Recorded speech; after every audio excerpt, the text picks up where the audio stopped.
Hey guys, real quick before we start the video, I recently posted the biggest project I've ever made on YouTube to my other channel, Uptown Funk.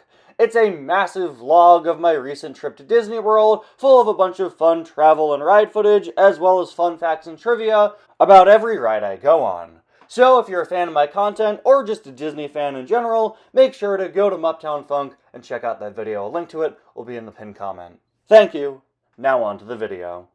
Hello everybody, and welcome back to Ty's Cars Book Club, the series where we take a look at Cars books, new and old. Today I am very excited because we are finally back at it with Cars 2 Fueled for Adventure. This book, made by Golden, the little Golden Books people, is a chapter book released in 2011 that retells Cars 2 from the perspective of Finn McMissile. It is entirely narrated by Finn, which makes it a pretty interesting read, giving us a bit more insight into his mindset and also just reframing the movie in a really fun way.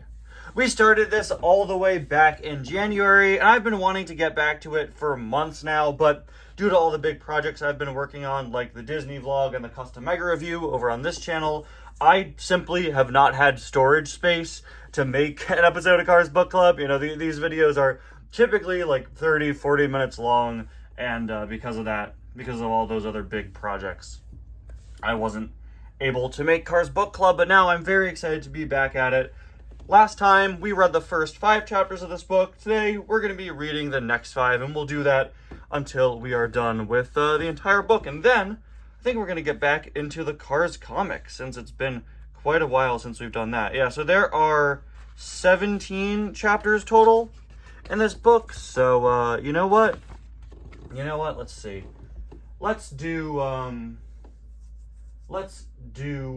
6 this episode, 6 in the next episode, and that'll all even out. Yeah, so today we're going to be doing chapters 5 through 11, or sorry, 6 through 11. So let's get started. When we last left off, we just finished the airport chase. Mater has officially been picked up by Finn and Holly.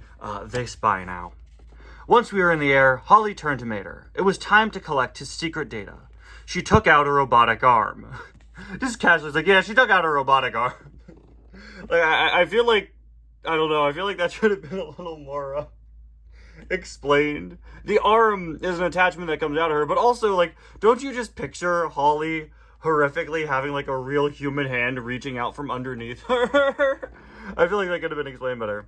Then she yanked the recording device from beneath him and loaded it into our computer. Time to see who's behind all this, Holly said. A dark image formed in front of us. It showed a complicated mix of metallic parts.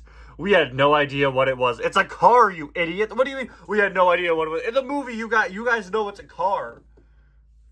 It's a vehicle of some kind. Shouldn't it say we had no idea who it was? That's one of the worst engines ever made, Mater said. It's an old aluminum Leyland V8 with Whitworth bolts. Try saying Whitworth bolts 10 times fast while doing a Mater impression, I dare you. He explained that oh no, I gotta say it again. He explained that the Whitworth bolts were very unusual. Yeah, I could tell from what you said there. Whose engine is this, Mater? Asked Holly. The artwork in this book is really, really well done. Mater eyed the photo. It's kind of hard to tell from this picture, ain't it? He said. Yes, clear. Yeah, that's why we're asking who it is. Mater, who is this? I don't know. It's hard to tell from this picture. Yeah, she's asking you because it's hard to tell from this picture, man. I don't know why I'm laughing so much at dialogue that's just pulled straight from Cars 2. But Cars 2 is Cars 2, so, you know. Agent Schiffwell repeated what she'd learned earlier. A good spy gets what he can, then gets out before he's killed. That's pretty dark. You guys is spies, Mater exclaimed.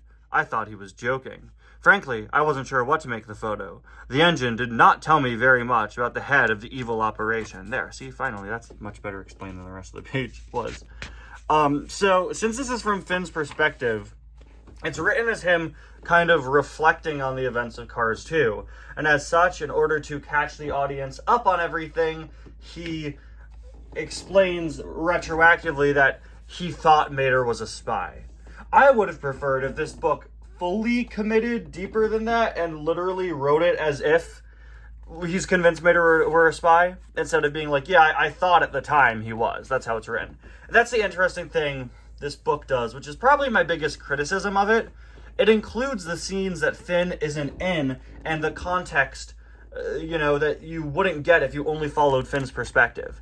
This book is, yes, Cars 2 from Finn's perspective, but it's so stuck in being an adaptation of Cars 2 that, in my opinion, it is at some points kind of detrimental to the gimmick. I don't think in a book that retells Cars 2 from Finn's perspective, we should see McQueen unless Finn sees McQueen. But no, we get back to McQueen as Finn explains the context that we need to understand the story deeper. And I get that it's a kid's book and it's a book retelling Cars 2, but I think you could have a much more interesting book, still be a kid's book also, with it just being from Finn's perspective. And a kid reading could be like, hey, that's not right, I've seen the movie. Or maybe a kid that hasn't seen the movie but is reading the book and could try to piece it together and be like, wait, Mater is a spy now? That's where I think this book falls short, just in terms of the use of that concept. But Mater explained that the engine was considered a clunker. Someone told me that on a date once. Am I right? Up top. Except that most of its parts have been replaced by rare original parts. I wondered if the parts were a clue. I know of a black market's part dealer in Paris, I said. He's a treacherous lowlife, but he's the only car in the world who can tell us whose engine this is. I looked at Mater. What would you say to forming an informal task force on this one? I asked. You obviously have plenty of experience in the field. But I'm just a tow truck, right? Right. He asked. Right, I replied with a wink. And I'm in the import-export business. I called out to Sidley. It was time to kick into high speed. Next stop, Paris, France. Oh man, guys, we're going to Paris. Ooh, here we go, we're gonna land. Oh, here we are, we're in Paris now. Man, what a short flight. We went from this page to this page. Paris is a beautiful city. We weren't visiting the nice areas, though. I like that. I want you guys to know that I genuinely really enjoy this book. I think it's a very fun adaptation of Cars 2. If I'm laughing, it's not always because I'm making fun of it. Some of it is just genuinely very cute and funny. We're visiting the nice areas, though. Instead, I led Mater and Agent Schiffel through back alleys. Graffiti and trash were everywhere. I don't remember graffiti in the movie, but I'll take your word for it, considering this is a first-hand account from Michael Caine Carr himself. I love that he always calls Holly Agent Schiffel. It's very in character. Stay close, I warned Holly. Never mind. The next line he called her Holly. Don't talk to anyone. Don't look at anyone. And absolutely no idling. Yes, sir, Agent Schiffel replied. We turned the corner. A crowd of broken down cars filled the street in front of us. Mater looked alarmed. Luckily, I soon found my informant. Tombe was a three-wheeled car with shifty eyes. He was a crooked car parts dealer, but I was sure he'd know about the strange engine. Oh, I thought they would I don't know. They're like, oh, a crowd of broken down cars. Mater looked alarmed. They don't really follow up on that in the next paragraph. He's like, yeah, I found Tombe. They cut the part where they're kind of exploring the parts market. Oh, wait, I think we skipped a page there. There you go. Huh? What? Why are we drawing the broken down cars like they're zombies? Okay, guys, I think we already found the thumbnail picture. These aren't even the lemons. I mean, those are very clearly based on the Trunkovs. But like, I don't know, that's kind of mean. Like, if I were a car and I saw I were portrayed like this just because I were broken down, I'd be pretty offended. When Tombe saw, I'm sorry, I can't get over how bad. Look at him, the poor guy. He didn't want to be like this. When Tombe saw us, he raced away. He wanted me to chase him, of course. He had to make it look like I was his enemy. If anyone saw us speaking in the ocean... In the ocean? In the ocean? Read, Ty, read!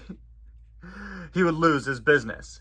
I never really realized that was the context of why they were chasing Tombe. I thought he just wanted nothing to do with them. That is an interesting way to put it. I guess I never thought of it like that. Interesting. See, these are the little benefits you get from a book like this. Once we were alone in an empty garage, Tombe smiled and spoke freely. Yeah, after Holly shot him and electrocuted him, Holly showed Tombe the photo of the strange engine. Tombe whistled. What a bucket of bolts! Then he looked closer. Wait, the parts! Original from the manufacturer! Tombe hadn't seen such rare and expensive parts in years, but he couldn't identify the engine's owner. Mater, Holly pleaded, is there anything else you could tell us about the engine? Sorry, Mater replied. I told you everything I know about this lemon. We all looked at him curiously. We asked him what a lemon was. You know, Mater said, cars that don't work right. Lemons are a tow truck's bread and butter, like those pacers and gremlins at the party, and race and airport and such. But they're lemons too. I feel like they should have put commas there. That's kind of a funny line in the movie, and it just reads as straight up informational here. Because it's funny, he's like, yeah, the race and the airport, because they keep popping up. Mater was right. Lemons were turning up everywhere. Finn hears the word lemon once and is immediately like, I know how to use this in proper context. He's right. Lemons are everywhere. Holly projected my photos from the oil derrick. In addition to the gremlins and pacers, we spotted Hugos and Trunkovs. I did too. Right here, but I don't think he's supposed to be a Trunkov. That's just a weird art choice. In addition to the gremlins and pacers, we spotted Hugos and Trunkovs. They're all lemons. Even Professor Z was a lemon. This explains it, Tombe said suddenly. There have been rumors of a secret meeting of these so-called lemon cars in Porto Corsa in 2 days. The second race, the World Grand Prix, would be in Porto Corsa, Italy. We didn't think it was a coincidence. I contacted headquarters and made plans to go to Porto Corsa right away. We had to find out why the lemon clans were meeting. Then we might learn who was behind this operation and why. Headquarters. We don't really hear about headquarters. I know they mention it once or twice, but I don't remember him mentioning it at that point in the movie. I think it's funny. I think we all forget that Finn has bosses. There are people higher up than him in the Chrome Agency. And I don't know. I think it would be interesting to know who those guys are, and you know, if he what he has to answer to them for. Like, who are those guys? I don't know. Chapter 8. We rode to Porto Corsa in a private car on a high-speed train. Our car was filled with computer equipment.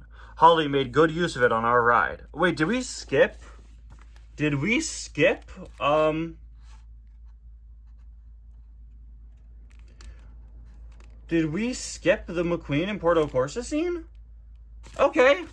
You know, I was really interested to see how they adapted the like one scene in the movie that furthers McQueen's character arc. They didn't. They actually did skip it and keep to Finn's perspective. That's something that I kind of like, but I also kind of don't like.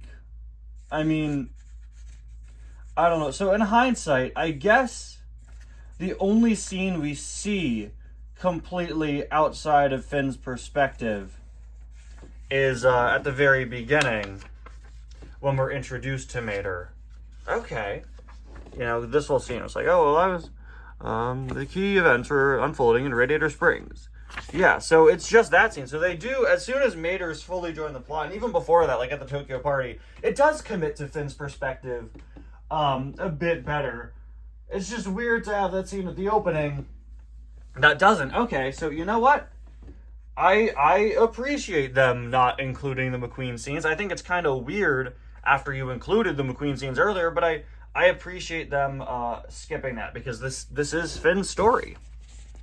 We rode to Porto Corsa in a private car on a high-speed train. Our car was filled with computer equipment. Holly made good use of it on our ride. Stephenson, not name dropped, poor guy. First, he reprogrammed all the traffic lights in Porto Corsa. The lights took photographs of every intersection in the city. Then the computer sent the photos to us. I don't, once again, like that's a detail in the movie that's pretty small. As I was gonna say, I don't remember that being stated, but it is shown visually. Wow, Mater said to Agent Shiftwell. Not only is you the prettiest car I've ever met, you're the smartest too. Thank you, Holly replied curtly. I think. Mater's got a way with words, doesn't he? Mater stared at the photographs of Porto Corsa like a new car in a tire shop. He couldn't stop counting all the lemons that swarmed through the streets of the little Italian city. Look at that Hugo there. I'm sorry, I can't look away from Holly's face on the next page. Guys, the art is taking a sharp decline. Look at that Hugo there, Mater noted. He looks perfect, but he's being towed around anyhow. Mater was right. The car was waxed, polished, and freshly painted. Yet he was unable or unwilling to run his engine. I muttered. He must be one of the heads of the lemon families. Perhaps the lemon heads. How does he know he's one of the heads? Just, I guess because he's clean. Perhaps the Lemonheads didn't have the parts they needed to run anymore, or they didn't want to overuse what they had. Either way, the Lemonheads needed tow trucks to pull them around. We've got to infiltrate that meeting, I said. I was sure a mysterious enemy would be there, or that he would at least deliver a message. It's the only way to find out who's behind this.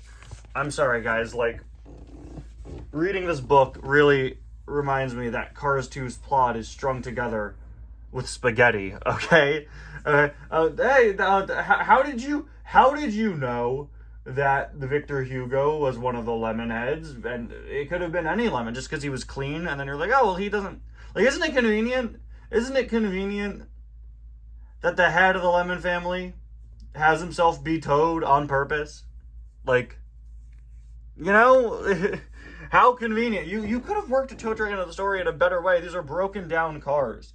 But there's this weird thing where they're like, well, they need Mater to infiltrate like a high-end lemon, right? So, have one of the leaders who's super clean and has all these new parts still be towed around because he doesn't want to move. Like, you know, if you apply a little more thought to it, everything in this movie falls apart to a hilarious degree. I love it anyway, but that's what happens. Okay, where were we? Right. We've got to infiltrate this meeting. Mysterious enemy. It's the only way to find out who's behind this, and then I think we left off here. But I wasn't sure how we would do it. I glanced at Agent Shifwell. I could see that she had an idea. Hang on, she said to Mater. Then she snapped a photograph of his face. Look at all their faces. Oh, that's so funny. Okay, I think this one's the thumbnail for sure. Maybe they're all the thumbnail. Ah! Mater shouted in surprise. Thank you for clarifying that was shouting in surprise. In no time, Agent Shifwell was hard at work in the computer again. By mixing different photos, she placed Mater's face on the Hugo's tow truck. Then she used the image to create an electronic hollow disguise for Mater. It's voice activated, she told Mater. What? Mater asked. I thought he was just playing dumb. Yeah, they're so stupid. And these are secret agents. Why are they so dumb? Hey, I thought you were just supposed to be making me a disguise. Agent Shifwell's work was superb. The computer responded automatically to his words. Voice recognized. Disguise program initiated. A holographic image of the Lemonhead's tow truck was projected onto Mater's body. Cool, he cried. That is not the right explanation. It's not the right word. There were a few problems, though. The disguise didn't fit over Mater's dents. Agent Shifwell needed to fix them. Mater refused. Well then, no thank you. I don't get those dents buffed, pulled, filled, or painted by nobody. They're way too valuable. Unlike me when I accidentally chipped a tooth last summer.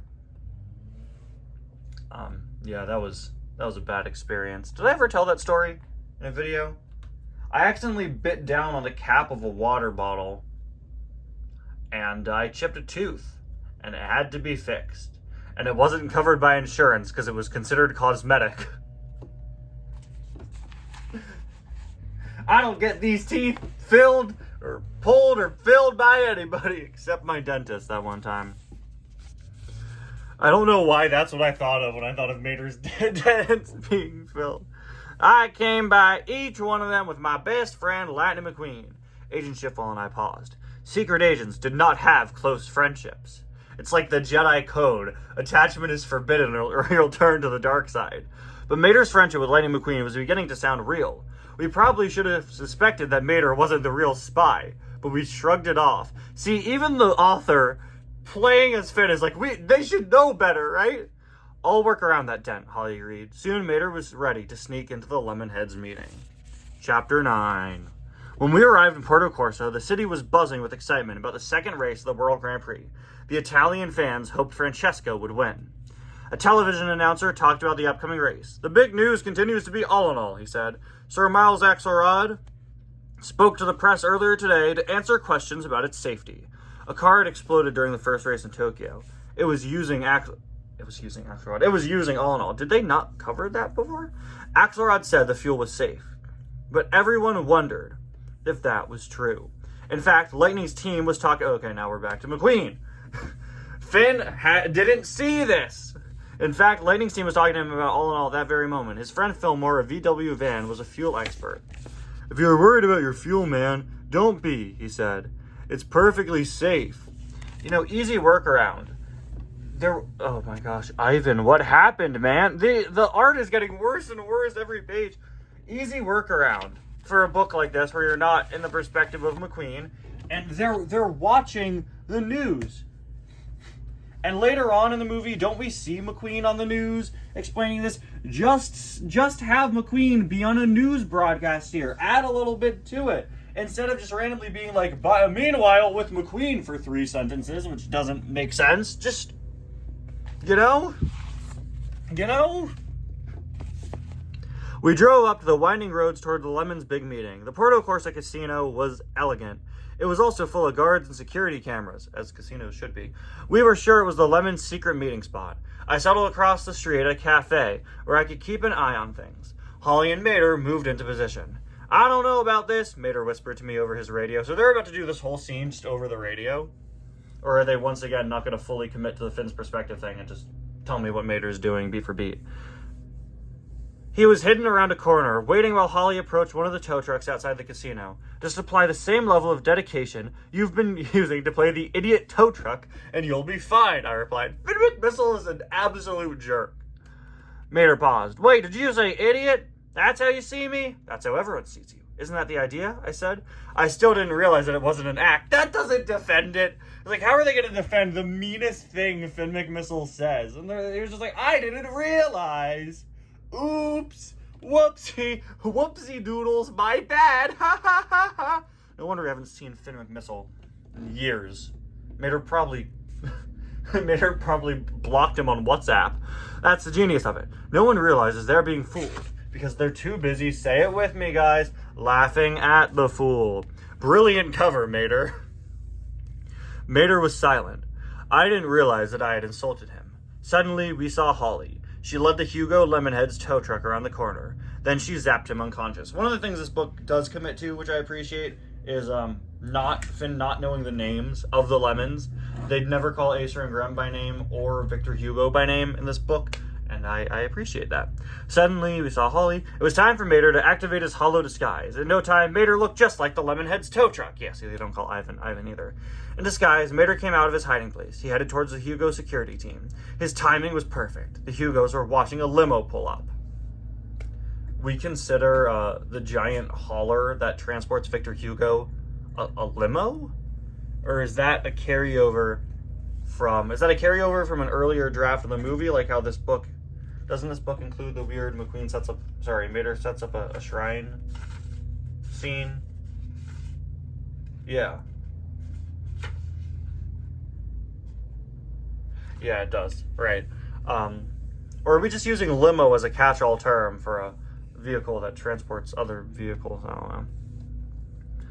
It's the boss. He's coming, the Hugo shouted. They bowed as the door opened. How does a car bow? I guess we see Mater do it later when he gets knighted. A polished old Hugo rolled out. It was Victor. Okay, now he knows his name. Right after, every time I compliment this book, they immediately undo my compliment. He was the head of the Hugo Lemons. Ivan, he shouted. Mater turned. Victor was staring right at him. Mater knew what to do. He latched his hook to Victor and towed him into the casino. Mater was on the inside. Holly watched the front of the casino from around a corner. Maybe now we'll find out who's behind all this, she radioed to me. My main concern was Mater, however. He was inside the casino with the Lemonheads. Wow! This place looks like it's made out of gold, he exclaimed into the secret radio. I really hope they commit to them only hearing Mater over the radio. That's because it is, Mater. Be careful what you say. Agent Schiffel radioed in. So you want me to stop talking to you right now? Mater asked. Then we heard another voice. It was a lemon. You're acting strange today, Ivan, he said. I froze. I was sure Mater had blown his cover. Ooh, this piece is really nice. Look at Victor's so angry.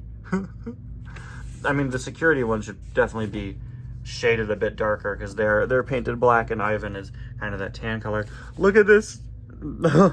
All like the Italian angel paintings in their cars. I love it. I have no idea what you're talking about, Mater replied. Finally, the same lemon spoke again. Don't mess with Ivan today, he told the other lemons. He's in a bad mood. Mater had pulled it off. The Hugos believed he was Ivan. The only way Cars 2 works is if every single character is insanely stupid to an unrealistic degree. He's so blasted good, I told Holly. Holly watched the display from Mater's camera. Professor Z entered the room. He turned to a wall of video monitors. Oh, they didn't include the plot twist. They didn't include the twist where you think that the real boss is going to show up and it's just Professor Z. I like that part. Suddenly, all the monitors showed the engine from our mysterious photo, complete with Whitworth bolts. Thanks for reminding me of the... But this time, it was a live image. The engine belonged to the Lemon's leader. He spoke to the crowd while his engine was being worked on. He did not reveal his identity. "Welcome," he said. The video disguised his voice. "I wish I could be with you on this very special day, but my clutch assembly broke. You know how it is." The Lemons nodded. "We're here to celebrate," he continued. "Today, all of your hard work pays off." He paused. "The world turned their back on cars like us. They stopped manufacturing us, stopped making our parts. The only thing they haven't stopped doing is laughing at us. You may realize that this casino has no windows and no door." Guys, why do I have like one deep voice. I gotta get better. The Lemons listened as he listed all the nicknames for defective cars: Jalopy, Rust Bucket, Heap, Clunker, Beater, Wreck, and Lemon. Then his voice grew steely. "All right, guys, time to sound more steely. But what they consider taunts just gives us strength. Because today, my friends, that all ends." Every video screen switched to live footage of the WGP race. It was underway just outside. Suddenly, boom. On the screen, one of the racers spun out of control. Smoke poured from her hood. Inside the casino, the Lemons cheered. Their leader had caused the crash. See, this scene, really well done. Good job, guys. That was handled very well. Good on them. All right. So we are on to our last chapter for today. Right, chapter 11. Let's see, I said 6, right? So we've done 6, 7, 8, 9, 10, and now 11. Holly and I quickly moved to the side of the casino. We looked down on the race course. A plume of smoke was coming from the Brazilian racer's engine. Boom! Another racer blew his engine. Holly looked at her computer. "I'm detecting high levels of electromagnetic radiation," she said. She traced the radiation to a ridge above the course. We looked over and spotted the gremlin and pacer we'd seen earlier. "Finn, it's the camera!" Holly cried. She was right. The gremlin and the pacer had the same camera I'd seen at the oil derrick. They were using it to shoot an electromagnetic laser at the racers. Ooh, this is a nice piece. Panicking Carla. Why? Wait, no, that looks like Carla. Whatever, they're not making the racers look like specific ones. It's weird that the rest of the race stopped, as we all know. Sorry, it's weird that the rest of the race didn't stop. As we all know in the movie, this causes a massive crash, but the rest of the racers are just going. But look at that. That is a really nice piece. I really like how that turned out. Made the all-in-all in the racer's engine blow up. I was sure that Professor Z and the Lemonheads had sent the Gremlin and Pacer to blow up all the World Grand Prix racers. I had to stop them. I raced towards the opposite ridge. I swerved at top speed around the widening hillside roads. The Gremlin and the Pacer were directly ahead. I jumped across the ravine to reach them. I wouldn't let another car get hurt on my watch, but suddenly my body froze in midair. What in the world? I tried to drop to the ground, but it was impossible. A helicopter carrying a giant magnet hovered above me. I always thought this scene was cool, but again, just reading it out like this, it sounds really dumb. How did the magnet only catch Finn and nothing else? I guess, well, there's like this big like wave. Maybe they turn it on and off or something. I don't know, guys. Like I said, this movie's fun, but if you try to think of it a little deeper, everything falls apart. In a fun way, though. I struggled, but my roof was stuck tight as if it had been glued there. I struggled, but the magnet was too strong. "We figured you might stop by," said the Pacer with a laugh. "No," I shouted. Then the Gremlin gave me an electric shock. I watched helplessly as the Lemon zapped another racer and another. One car rammed into the railing, taking out two more. It was horrible. There was nothing I could do to stop it. As the helicopter carried me away, I hoped Mater was all right. See, again, they do really good in this book when you get to tense scenes. Like, when they write tension, it's really good. Especially having it from Finn's perspective. This scene, the darkest moment for Finn in the movie, works really well. If you're a kid reading this, you're like, wait, they're shooting all the racers? What's going on? Where's Lightning McQueen? Is he safe? Is he all right? I appreciate them not mentioning him. As the helicopter... Wait, hold on. I just noticed they say McQueen right there. Come on. Every time I say something good about this book, they immediately undo it. As the helicopter carried me away, I hoped Mater was alright. He was still at the Lemonheads meeting. Through my radio, I could hear the Lemons leader talking to the Lemons at the casino. This was to be alternative fuel's day in the sun, he declared. But after today, everyone will race back to gasoline. And we, the owners of the world's largest untapped oil reserve in the world, you used world twice, we become the most powerful cars in the world. You used world 3 times in the same sentence. That is so close. Is that in the actual movie Untouched like that?